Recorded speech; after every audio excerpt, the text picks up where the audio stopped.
तुम्ही I primer लावलं नाहीये, आय बेस पहिले करायला पाहिजे, आय प्रायमर लावलं पाहिजे ते तुम्ही केल्यावर जर तुम्ही आय शेडो करता ना त्यावेळेला तुमच्या आईजचा जो कलर तुम्ही लावलाय तो जास्त व्यवस्थित उठून दिसेल, व्यवस्थित पॉपअप होणार. आणि नाहीतर तुमचं तो डल डल डल डल दिसेल.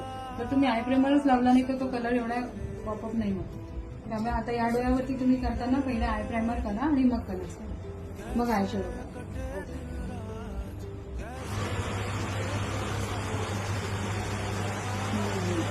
आता बघा तुम्हीच किती छान दिसतंय. जेव्हा तुम्ही आय प्रायमर लावून आय मेकअप करता, आय शेडो लावता, तेव्हा त्याचा इफेक्ट किती सुंदर येतो. आणि आय प्रायमर नाही लावला की तो आयचा लुक तेवढा येत नाही जेवढा मेकअपमध्ये आला पाहिजे. त्यामुळे आय प्रायमर आय मेकअप करताना खूप इम्पॉर्टंट पार्ट आहे, तो केलाच पाहिजे. त्याच्याशिवाय आय मेकअप करायचंच नाही. Without eye makeup I primer eye makeup नाही होणार.